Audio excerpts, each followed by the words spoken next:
ምክንያቱም እንታይ ኢለኩም ኣለኹ እታ መፅሓፍ በዓላ ብክርስቶስ ዘለካን ኣብ ክርስቶስ ዘለካ መንነት እትፈልጥ መፅሓፍ እያ ኣምላኽሲ እንታይ እዩ ብዛዕባ እዩ ዝሓስብ ኣምላኽሲ ከመይ እዩ ዝርአኒ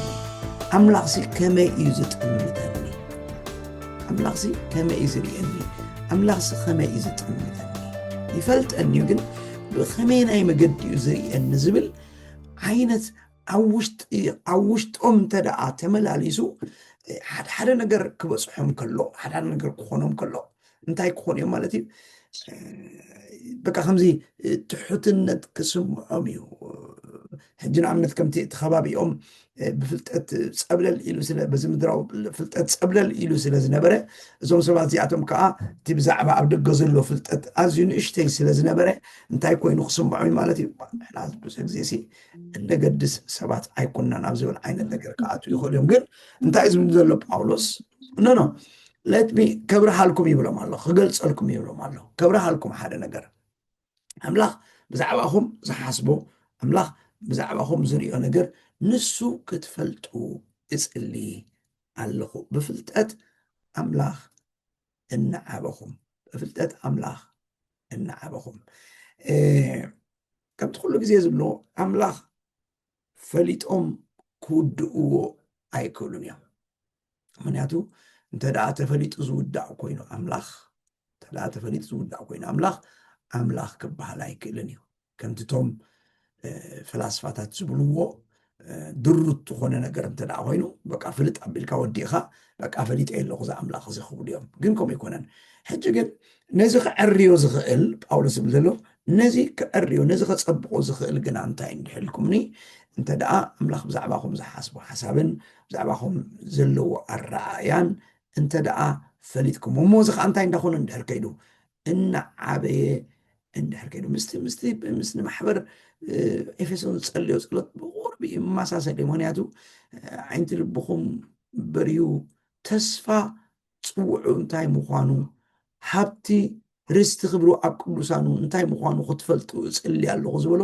ምስኡ ዝተመሳሰለ ነገር እዩ ኣምላኽ ንዓኻትኩም ዘለዎ ኣረኣያን ኣምላኽ ንዓትኩም ዘለዎ ኣሳይ ምክንያቱ ኣምላኽ ንዓቶም ዝነበሩ ኣረኣያ ድብዝዝ ዝበለ እንተዳ ኮይኑ ሓሳስ እንተዳ ኮይኑ ምናልባት እውን ጌጋ ዝኾነ ፍልጠት እንተዳ ብዛዕባ ኣምላኽ እንተዳ ፈሊጦም ሃልዮም እቲ ምስ ኣምላኽ ዝመላለስዎ ምምልላስ ከምቲ ዝግባእ ኣይክኸውንን እዩ ምክንያቱ ቀፂሉ ዝበሎም ነገር እንታይ እዩ ንኡ ብቑዓት ኮይንኩም ክትመላለሱ እዩ ዝብሎም ዘሎ ንኡ ብቑዓት ኮይንኩም ንኡ ብቑዓት ኮይንኩ ክትመላለሱ እንተዳ ኮንካ ደን ሃብትና ወይ ክትፈልጦ ኣለካ ንኡ ክትፈልጦ ኣለካ ምክንያቱ እንታይ እዩ ዝደሊ ከመይ እዩ ዝደሊ እንታይ ካባኻ ዝፅበ ነዚታት ክትፈልጦ ክትክእል ኣለካ ማለት እዩ ስለዚ ነዚታት ተደኣ ፈሊጥካ ኢኻ እንታይ ኮንካ ክትመላለስ ትኽእል ኣብ ቅድሚኡ ከምቲ ንሱ ዝበለካ ኮንካ ብቑዕ ኮንካ ክትመላለስ እትኽእል ምክንያቱ ንሱ ኣምላኽ ዘቐመጦ መዐቀኒ ኣለዎ ኣምላኽ ዘቐመጦ መዐቀኒ ኣለዎ ኣነ ከምዚ ገይረ እየ ዝፈልጠካ ኣነ በዚ መገዲ እየ ዝፈልጠካ ኢሉ ዘቐመጦ መዐቀኒ ኣለዎ ውዒሉ ሓዲሩ ናበይና ክንመፅእ እንተዳ ውዒሉ ሓዲሩ ጎይታ ኢየሱስ ክርስቶስ ማለት ሓደ ፀሓፊ ከምዚ ገይሩ ቀሚጥዎ ኣሎ ኣምላኽ ብዛዕባና ክሓስብ ከሎሲ ኣብ ክርስቶስ ንርአዮ ኣብ ወዱ ኣብ ክርስቶስ ንርአዮ እቲ ኣብዚ ምድሪ እዚ ምምፅኡሲ እቲ ውሉድ ምባሉ እቲ ወዲ ምባሉ ሲ ኣምላኽ ንዓና ከም ውሉድ ገይሩ ከም ዝርአና ኣምላኽ ንዓና ከም ውሉድ ገይሩ ከም እትቐበለና ሲ መርኣያ እዩ ጭብጥ ዝኾነ መርኣያ እዩ ኢሉ ኣቐሚጥዎ ኣሎ ስለዚ እንታይ እዩ ኣምላኽ ብዛዕባና እንታይ ይሓስብ ኣምላኽ ብዛዕባ ማሕበር ቆሎሴ እንታይ ይሓስብ ኣምላኽ ብዛዕባ ኣመንቲ ማሕበር ቆሎሴ ከመይ ዝሓስብ ከመይ ገይሩ ዝርኦም እንተዳ ኢልና ብወዱ ብኢየሱስ ክርስቶስ ገይሩ ምስ ዝርኦም ብወዱ ብኢየሱስ ክርስቶስ ገይሩ ብዝፈልጦም ፍልጠት ገይሩ ክሪኦም እዩ ዝደሊ ማለት ስለዚ ካብቲ ኣርእሲ ጸሎቱ ብፍልጠት ኣምላኽ እንታይ እንዳኹም ክትከዱ እናዓበኹም ክትከዱ ስለዚ ብኻልእ ኣዘራርባ እቲ ንኣምላኽ ምፍላጥን እንደገና ኣምላኽ ንዓኻ ዘለዎ ፍልጠት እንታይ እንዳኾነ ዝኸይድ እዩ እናዓበየ እናወሰኸ እናወሰኸ እናወሰኸ ዝኸይድ እዩ እናወሰኸ ብዝኸደ ቁፅሪ ድማ እናወሰኸ ብዝኸደ ቁፅሪ ድማ ኣምላኽ እናፈለጥካዮ ብዝኸድካ ቁፅሪ ድማ ኣምላኽ ብዛዕባኻ ዘለዎ ረኣያ ፍልጠትካ እናወሰኸ ብዝኸዶ ድማ ምስኡ እትመላለስ ከለኻ እቲ ብቕዓት ማለት እንታይ ማለት ከም ዝኾነ ንሱ ይርኢ ኣሎ ከምቲ ኣነ ዝደልዮ ኮይነ እያ ትነብር ከምቲ ኣነ ተፀበኽዋ ኮይነ እያ ትነብር ከምቲ ኣነ ተፀበኽዎ ኮይኑ እዩ ዝነብር ከምቲ ኣነ ተፀበኽዎ ኮይኑ እዩ ዝመላለስ ይብለካ ማለት ከምኡ ዝብሎም ዘሎ ማሕበር ቆሎሴ ምክንያቱ ኣብ ብሉይ ኪዳን ይኹን ኣብ ሓድሽ ኪዳን ይኹን ኤፌሶን ተመላለሱ ዝብል ኣሎ ኣብ ብሉይ ኪዳን እውን ኣብርሃም ተመላለስ ኣብ ቅድመይ ተመላለስ ዝብል ኣሎ ሄኖክ ምስ እግዚኣብሔር ተመላለሰ ኖህ ከምኡ ገይሮም እግዚኣብሔር ተመላለሰ ዝብሉ ምምልላስ ዝብል ቃላት ኣሎ እሞ ኣምላኽ ዝርእዮ ኣምላኽ ዝፈልጦ ምጥማት ኣብ ትሕቲኡ ኣምላኽ ከም ዘሎ ኮይንካ ይርእካ ከም ዘሎ ኮይንካ ምምልላስ ዘስምዕ ነገር በዚ ነገር እዚ እንታይ እንዳኹም ክትከዱ እና ዓበኹም በዚ ነገር እዚ እና ወሰኽኩም ክትከዱ ስለዚ ብካሊእ ኣዘራርባ እቲ እምነት እቲ ንጎይታ ምፍላጥ ሓንሳእ ፈሊጠ የልካ ዝውዳእ ከም ዘይኮነ ወይ ከዓ ኣምላኽ በዚ መልክዕ እዚ ዝፈልጠኒ ኢልካ ድማ በቃ ንዑ ሒዝካ ጥራይ ዝኸይድ ዘይኮነ እናወሰኽካ እናዓበኻ ከም ትኸይድ እዩ ዝሕብር መፅሓፍ ቅዱስና ከምኡ ዝብል ኣሎ ዓበይኹም ስለዚ ምዕባይ ብፍልጠት ዘድልዮ እዩ ስለዚ ብዛዕባ እዚ ነገር እዚ እፅሊ ኣለኹ ኢሉ ብድሕሪኡ ናታ ዝጀመራታ ቁፅሪ ጥቕሲ መእተዊት ብሰናይ ግብሪ ዘበለ ኩሉ ሕጂ እዚ ኣብዚ ሰናይ ግብሪ ዝብላ ዘሎ ምናልባት እቶም ኣይሁዳውያን ሕጂ ብዛዕባ ሰናይ ግብሪ እንታይ ዝብል እምነት እዩ ዘለዎም ኣምላኽ ዝሕጎሰልካ ወይ ከዓ ኣምላኽ ዝቕበለካ ምድሓንካ ሙሉእ ዝኸውን ሰናይ ምስ እትገብር እዩ ኢሎም ስለ ዝዛረቡ ስለዚ እቲ ሰናይ ምግባር ወይ ከዓ እቲ ፅቡቕ ምግባር ብቕዓት ይህበካ እዩ ኢሎም እዮም ዝምህሩ ብቕዓት ይህበካ እዩ ኣምላኽ ንኽፈትወካ ኣምላኽ ንኽቕበለካ ከም ቅድም ሒዝካዮ ትቐርብ ቅድም ሒዝካዮ ትምፅእ ገይሮም እዮም ዚኦም ጳውሎስ ግና ነዚ ይግልብጦ እዩ ኣይፋሉን ኣይኮነን ከምኡ ይኮነን በቲ መልክዕ ኣይኮነን ነዚኣ ናብ ኤፌሶን ኬድና እንተንበብና እያ ደስ ይብለኒ ምክንያቱ ምእንቲ እዚኣ ኣዝያ ብቐረባ ተተሓዘ ስለ ዝኾነት ናብ ኤፌሶን ወሲደ ብዙሕ ግዜ ከምኡ እኳ ይገብርኒ ግን ምስ ኣብ ኤፌሶን ዝብላ ነገር ምስኣ ኣዝያ ስለትቀራረብ ንዓ ኤፌሶን 2:10 ከይድና እንድሕር ኣንቢብና እያ ከምዚኣ ትብል ፍጡራቱ ኢና ኢሉ ኣሎ ማለት ብምንታይ ከም ተፈጠርና ድሓር ክንሪአና ፍጡራት ኢና እሞ ነቲ ኣምላኽ ክንመላለሰሉ ኢሉ ቀደም ዘዳለዎ ሰናይ ግብሪ ብክርስቶስ የሱስ እተፈጠርና ኢና ፍጡራቱ ኢና ክብል ከሎ ሕጂ ብዛዕባ መን እዩ ዝዛረብ ዘሎ ብዛዕባ ዳግም እተወለድና ሰባት እዩ ዝዛረብ ዘሎ ብዛዕባ ዳግም እተወልዱ ሰባት እዩ ዝዛረብ ዘሎ እምበሪ ብዛዕባ ኩሉ ሰብ ኣይኮነን ዝዛረብ ዘሎ ምክንያቱ ብክርስቶስ የሱስ እተፈጠርና ስለ ዝበለ ማለት ስለዚ እቶም ብክርስቶስ የሱስ ተፈጠርና ኣብዚ እንታይ ኢሉ ኣሎ ኣምላኽ ክንመላለሰሉ ኢሉ ቀደም ዘዳለዎ ሰናይ ግብሪ ኣሎ ሓደ ጎደና ኣሎ ሓደ መገዲ ኣሎ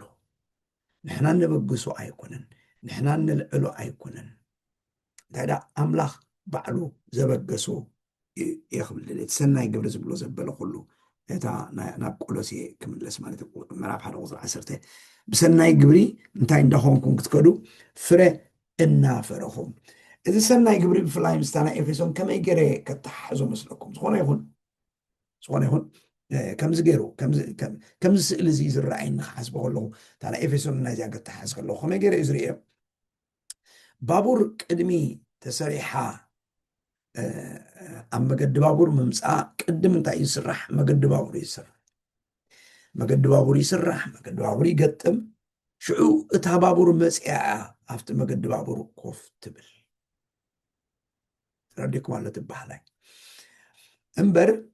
ቅድም ባቡር ሰሪሕካ ዳሕራይ ኮንካ መገዲ ባቡር ትሰርሕ መገዲ ትሰርሕ እሞ ሽዑ ኣብቲ ተሰርሐ እንታይ ኢኻ ትገብራ ኣምፂኻ ነታ ባቡር ኣብቲ መገዲ ኮፍ ተብላ ማለት እዩ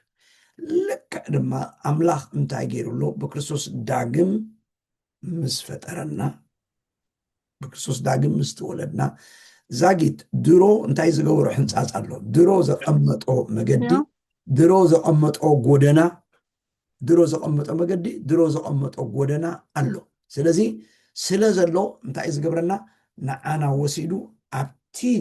መገዲ ባቡር ኣብቲ ሓዲድ ኮፍ ከም ትብል ባቡር መፅያ ንሕና ድማ ኣብኡ እተፈጠርና ኢና ኣብኡ ክንመላለስ ኢና ተመዲብና እዚኡ ሓሳብ ኣምላኽ ይኹን ዳ እምበርታይ ክውስኸላ ደልዩ እዚኣ ፍረ እናፈረኹም ይብላ ኣሎ ሕጂ እንታይ እንዳኾነ ክኸይድ ማለት እዩ ብኡ ብዝተመላለስኩም በዚ መገዲ ብዝተመላለስኩም ቁፅሪ እንታይ እንዳኾነ ኩንኩም ትከዱ ኢኹም ፍረ እናፈረኹም ክትከዱ ኢኹም ፍረ እናፈረኹም ክትከዱ ኢኹም ፍሬኹም እናተረኣየ ክኸይድ እቲ ፍሬኹም ድማ ኣመንቲ ክርእይዎ እዮም እቲ ፍሬኹም ዘይኣመንቲ ክርእይዎ እዮም ፍሬኹም ኣብ ቤተክርስትያን ዘለዉ ሰባት ክርእይዎ እዮም ፍሬኹም ካብ ቤተክርስትያን ወፃእ ዘለዉ ሰባት ክርእይዎ ምክንያቱ እንታይ ኮንኩም ትመላለሱ ስለ ዘሎ ኢኹም ኣብቲ ብቑዓት ኢኹም ኢሉ ዝሓንፀፆ መገዲ ኣብኡ ተመላለሱ ስለ ዘለኹም እዩ እዩ ዝብል ዘሎ እግዚኣብሔር ተመስገን ይኹን ጎይታ ኢየሱስ ክርስቶስ ኣብ ወንጌል ዮሃንስ ምዕራፍ 15 ዝብሎ ምስኡ ከተሓሕዞ ሓስብ ነዝኡን ዝክሪ ኢኹም ኣብኡ እንታይ ነይሩ ይቕረታ እንታይ ነይሩ ጎይታ ኢየሱስ ክርስቶስ ኣነ ጉንዲ ወይኒ እየ ተኻሊኡ ካመን እዩ ኣቦይ ኢሉ ንስኻትኩም እንታይ ኢኹም ኢሉ ጨነፍር ኢኹም ኢሉ ንስኻትኩም እንታይ ኢኹም ጨነፍር ኢኹም ጨነፍር ከዓ ኩሉ ግዜ ኣብቲ ጉንዲ ወይኒ እዮም ዝፀንዑ ማለት እዩ ኣብቲ ጉንዲ ወይኒ እዮም ተተኺሎም ዘለዉ ማለት እዩ ስለዚ ኣብቲ ጉንዲ ወይኒ እንተደኣልዮም ድማ ፍረ ከፍርዩ ባህርያዊ እዩ ፍረ ከፍርዩ ግድነት እዩ ፍረ ከፍርዩ ግድነት እዩ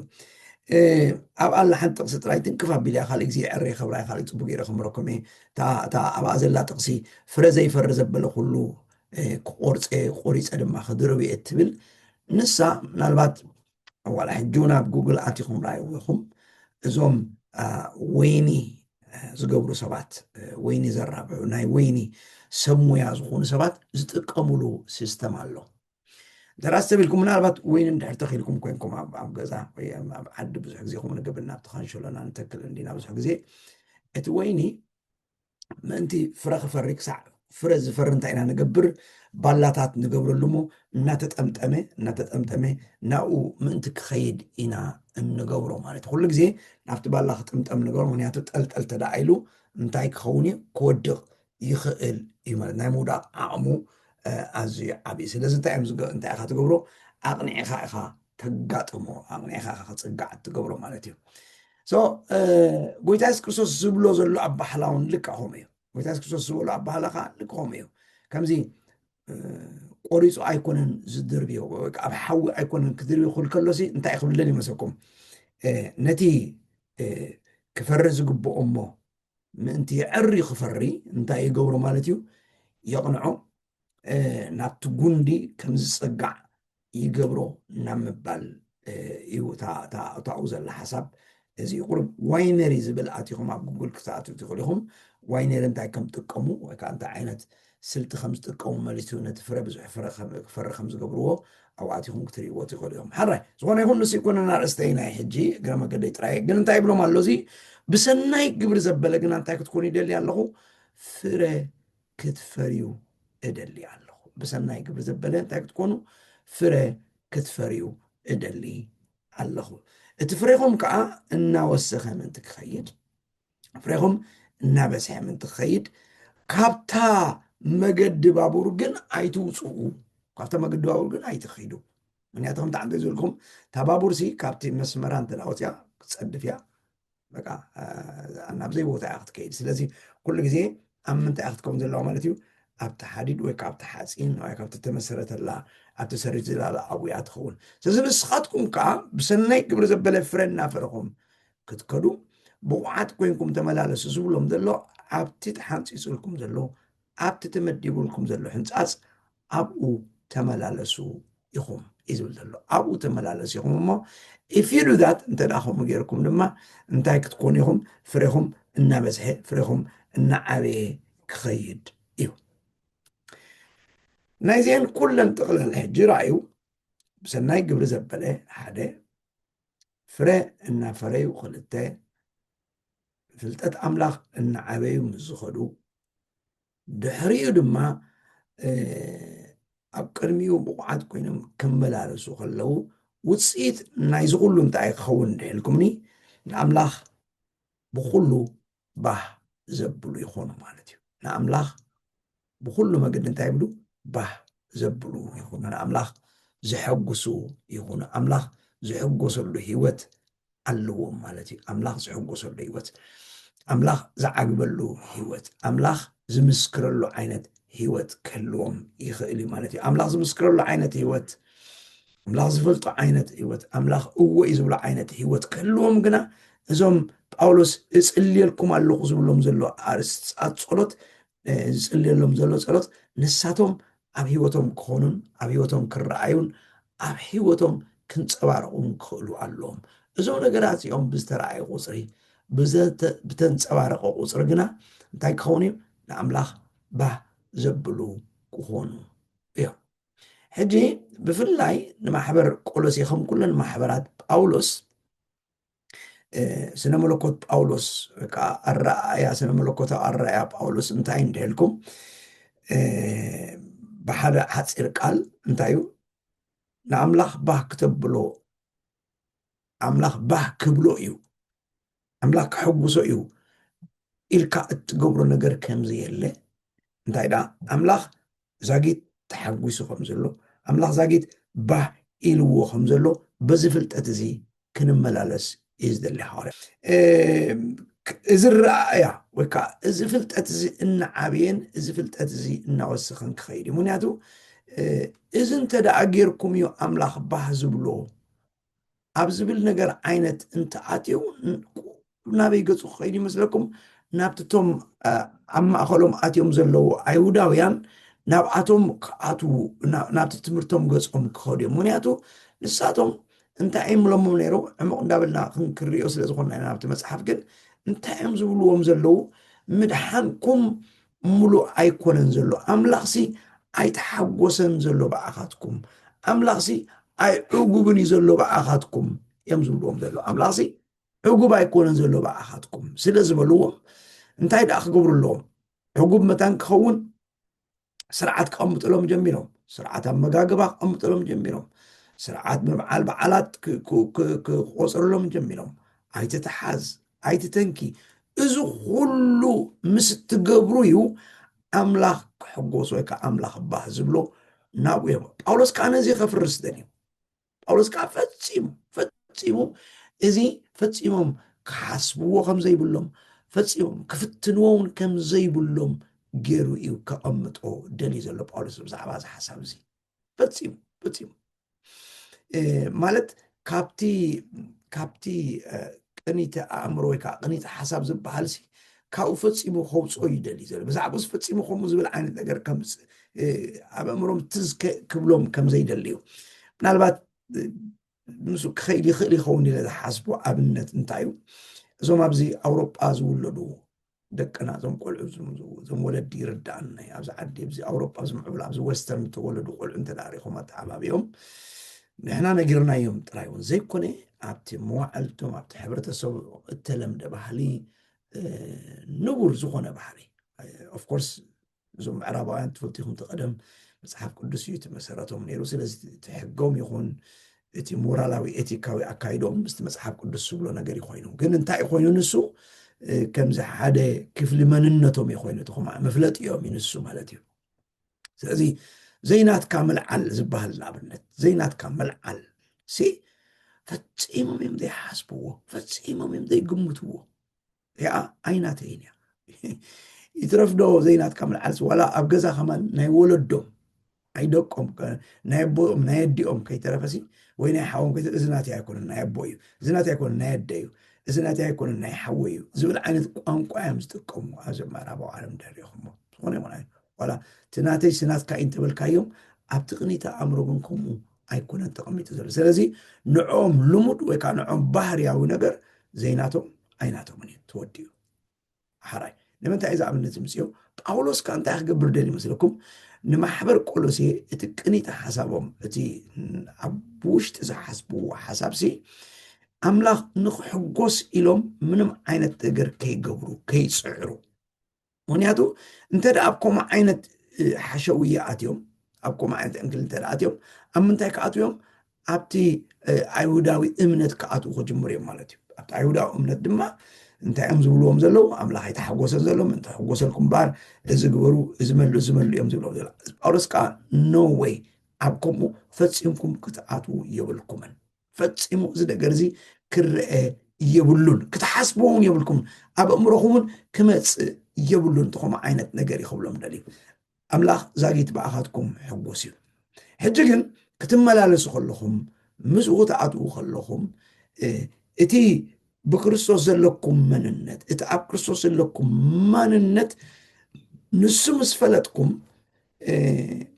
اتبقعاتكم نسو خوني أبز بقعات زغت ملالسهم أبز بقعات زغت آتون كتواتون إيهم انت دعا اتبا كريستوسن أب كريستوسن زلو ماننت كم زقبع غير انت دعا زي تردي ومغنا أم انتاي كآتو يوم أب حساس لبانك خود يوم مالتي استقبر كده يحقوس خون أملاخ استقبر كده يحقوس خون أملاخ استقبر كده يحقوس زبل عينة تقرك خود يوم نابكم عينة تقرك آتو قنا انتاي كقبر يوم انتاي حدا مسارة ونقر زقم متألم زلو باولوس انتايو اتفلت أتزبلو زلو كم تحلف سمزبلكو مسو حبيركا بممللاس مسو حبيركا بمنبر اترخبو وكأنا باخا زلقب وكأنا باخا زم حلالف نجر ألو ناباخا زسجر نجر ألو نجيرو كاونت رايزي يكونه إلو كاونت رايزي يكونه سي ناباخا زم حلالف نجر ألو مسو بمملاسكا مسو بمنبركا مسو بمتاوكا موسى خانسي اتورسو بحري ألو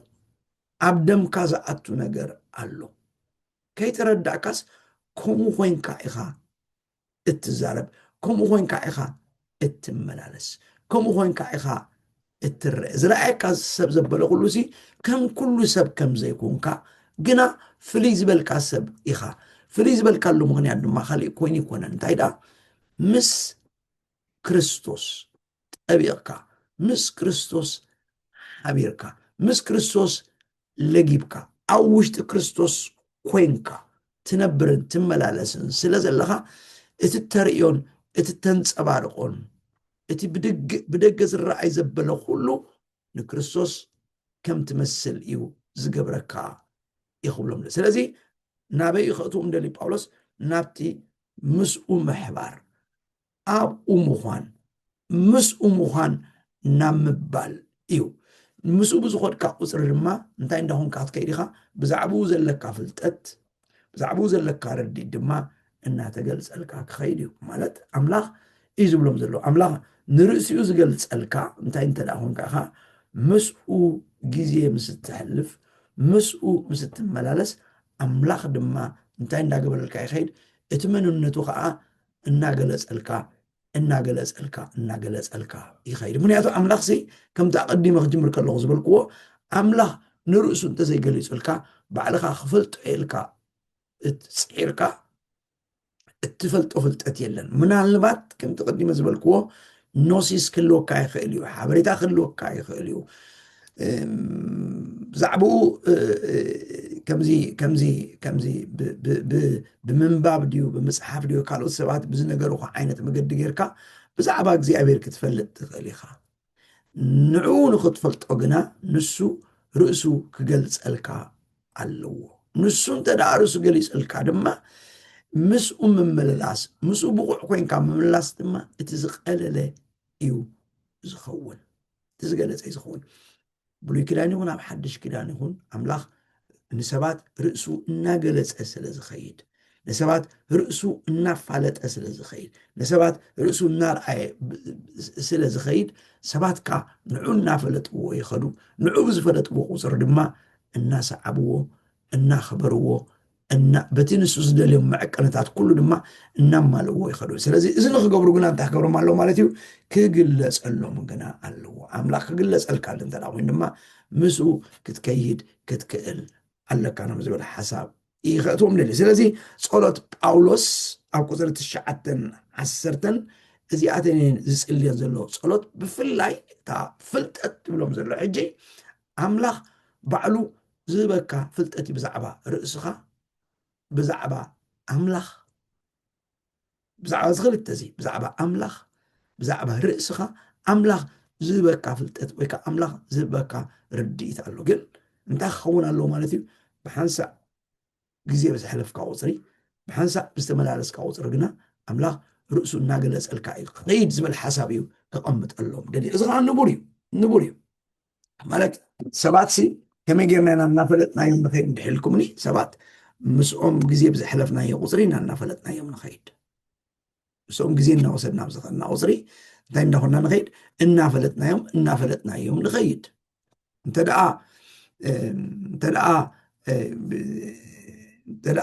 ምስኦም እናሕልፎ ግዜ እንተደኣ ነዊሕ እንድሕር ኮይኑ ኣብ ነዊሕ እንራኽብ እንድሕር ኮይኑ በብዝተራኽብናዮ ቁፅሪ እንደገና ዳግመ ሌላ ከድልየና እዩ፣ እንደገና ዳግመ ምፍላጥ ከድልየና እዩ። ከምኡ መታን ከይከውን ግና ዘየቋርፅ ሕብረት ክህልዎም። ስለዚ እዚ እፅሊ ኣለኹ ይብላ ኣሎ ጳውሎስ። ዝፅልዮ ዘሎ ጸሎት እንታይ እዩ? መሰረታዊ ዝኾነ ነገር፣ ቁልፊ ዝኾነ ነገር፣ ኣሳር ዝኾነ ነገር፣ ኣውራ ዝኾነ ነገር እዩ ብዛዕባ ኣመንቲ ናይ ማሕበር ፊልጵ ኣመንቲ ብዛዕባ ቆሎሴ ዝዛረብ ዘሎ ማለት ዝፅሊ ዘሎ ማለት እዩ። ታት ሚንስ the only means ታ እንኮ መገዲ እዚኣ እንተደኣ ኮይና እያ እዩ ክብል ደልዩ ማለት። ስለዚ ሓደ ኣርእስቲ ጸሎት ንኩሉ ካልእ ኣርእስታት ጸሎት መእሰሪ ይኾኖ እዩ ንሓንሳብ መእሰሪ ይኾኖ እዩ። ስለዚ ጳውሎስ መሰረታዊ ዝኾነ ጸሎት ጸልዩ ኣሎ። ድሕሪ ምፅላይ ግን ብሩኻት ሕጂ ጸሊሎም ኣሎ መጀመርያ ሰላምታ ኣሎ። ድሕሪ ምፅላይ ግን ናበይ ከኣቱ እዩ ማለት እዩ? ናብ ምንጋር ወይ ከዓ ናብ ምትንታን ግን ከኣቱ ክጅምር እዩ። ጸሊ ጥራይ ኣብ ጸሎቱ ኣይክውድእን እዩ። ጸሊ ጥራይ ኣብ ጸሎቱ ኣይከብቅዕን። እንታይ ደኣ ክገብር እዩ? ሕጂ እንታይ እናገበረ ክኸይድ ማለት እዩ? ሕጂ ናብ ምትንታን ናብቲ ዘፅሕፎ ዘሎ ሓሳብ ናብቲ ክፅሕፍ ዝገብሮ ዘሎ ምክንያት ናብኡ እናዓተወ ክኸይድ እዩ። ምክንያቱ ካብ ሕጂ ጀሚሩ ጸሎት ኣይክጸልን እዩ። ካብ ሕጂ ጀሚሩ ግና እቲ ብክርስቶስን ኣብ ክርስቶስን ዘለዎም ማንነት እናፍለጦምን እናኣላለዮምን ክኸይድ እዩ። ክገርመኩም ማዕረ እዩ እናርኣዮም ዝኸይድ። ሓደ ንሶም ብክርስቶስ መን ከም ዝኾኑ፣ ካልኣይ ድማ ክርስቶስ መን ከም ዝኾነ ከርእዮም እዩ። ሕጂ ክርስቶስ መን ከም ዝኾነ ምስ ረኣዮም ንሳቶም ድማ ናይ ክርስቶስ ምዃኖም ምስ ፈለጡ እምነቶም እናዓበየ እምነቶም እናወሰኸ እናዓበዩ ከዓ ክኸዱ ብኩሉ ዓይነት መገዲ ዘለዎም ትብዓት ናብ ቦትኡ እናተመልሰ ዘለዎም ድፍረት ናብ ቦትኡ እናተመልሰ ክኸይድ እዩ ማለት እዩ። ቅድሚኡ ግና እዚ ጸሎት እዚ ጸልዩ መንፀፍ ኣቐሚጡሎ ጸሎት ዝበሃል መንፀፍ ኣቐሚጡ ካብቲ ጸሎት ተበጊሱ ግና ድሕሪኡ ናብቲ ኣርእስቱ ናብቲ ክብሎ ዝደሊ ነገር ናብኡ ከኣቱ እዩ። ስለዚ ሎሚ እታ ጸሎት ጳውሎስ ትብል እተን ክልተ ጥቕስታት ዘለዋ 19:10 ዘለዋ በዚ ጌርና ክነዛዝመን ኢና ማለት እዩ። ክገርመኩም ኣነ ወዲ ኣለኹ ማለት እዩ እምበሪ እግዚኣብሔር ግና ኣይወደን። ሕጂ እውን ነተን 9:10 እንተ ደኣ መመሊስኩም እናድቀቕኩም እናፅናዕኩም እንድሕር ጌርኩም ከዓ መሊሱ እናወሰኸ መሊሱ እናሰፍሐ ክኸይድ እዩ። እዘን ቅንያት እዚኣተን ብፍላይ ጸሎት ኢልኩም ክትሓስቡ ከለኹም ፍልጠት ፍቓድካ ክመልእ መንፈሳዊ ኣእምሮ መንፈሳዊ ጥበብ ክትመልኣኒ እጽሊ ኣለኹ እናበልኩም ብዛዕባ ገዛ ርእስኩም ጸልዩ፣ ብዛዕባ ካልኦት እውን ከምኡ እናበልኩም ጸልዩ። ብዛዕባ ንካልኦት ትጽልዩሎም ሰባት እንተዳልየምኩም ድማ በዚ መገዲ እዚ ጸልዩ። እንደገና ቁፅሪ 10 ድማ በቲ ኣባይ ጀሚርካዮ ዘለኻ ዛጊት ጀሚርካዮ ዘለኻ ሰናይ ነገር ብኡ እናወሰኽ ክኸይድ ፍረይ እናበዝሐ ክኸይድ ብዛዕባ ዘለኒ ፍልጠት ብዛዕባ ርእሰይ እስኻ ንዓይ ዘለካ ፍልጠት ድማ እናወሰኸ እናዓበየ ክኸይድ ብኩሉ መገዲ ድማ ከምቲ ንስኻ ትደልየኒ ብቑዕ ኮይነ ክመላለስ በቃ እስኻ ኣምላኽ ኢኻ ኣነ ሰብየ ስለዚ እቲ ንስኻ ዘቐመጥካዮ መገዲ እስኻ ዘቐመጥካዮ መዐቀኒ ነቲ ስታንዳርድ ንዑ ዝመልእ ኮይነ ክመላለስ ክኽእል ማለት እዩ ናብኡ ንክኸውን ድማ እንታይ ክኸውን ብፍላይ ዝዓበየ ነዚ ክዕርዮ ዝኽእል እንታይ ኢለ ዝኣምን እቲ ኣምላኽ ብዛዕባኻ ዘለዎ ኣረኣያ ኣምላኽ ብዛዕባኻ ዘለዎ ኣጠማምታ ብዝፈለጥካ ቁፅሪ ብዝረኣኻ ቁፅሪ እንታይ እንዳኾንካ ወለ ኣምላኽ ባ ከምዚ ዝርየኒ ኣምላኽ ባ ከምዚ ዝሓስበኒ እንድሕር ኢልካ ድሕሪኡ ድሕር ከምዚ ገይሩ ዝሓስበኒ ከምዚ ክፅበ ኻባይ ከምዚ ክደሊ ኻባይ ናብ ዝብል ፍልጠት ክንኣቱ ኢና ማለት እዩ እንተ ደኣ ብዛዕባና ዘለዎ ረኣያ ብዛዕባና ዝሓስቡ ሓሳብ እንተ ደኣ ዘይፈሊጥና ግን እንታይ ከም ዝደሊ ኻባና እውን ምፍላጥ ኣዚና ክንሽገር ኢና ስለዚ እቲ ጸሎት ኣቦቱ ኮይኑ ግን ብዝያዳ ግና ኣምላኽ ንዓኺ ኣምላኽ ንዓኻ ኣምላኽ ንዓይ ኣምላኽ ንዓና ዘለዎ ኣረኣያን ዘለዎ ኣጠማምታን ከመይ ከም ዝኾነ ክንርኢ እግዚኣብሔር በዚ ፍልጠት ዝመመሊሱ ይባርኸና ብኩሉ መንፈሳዊ ጥበብን ብኩሉ መንፈሳዊ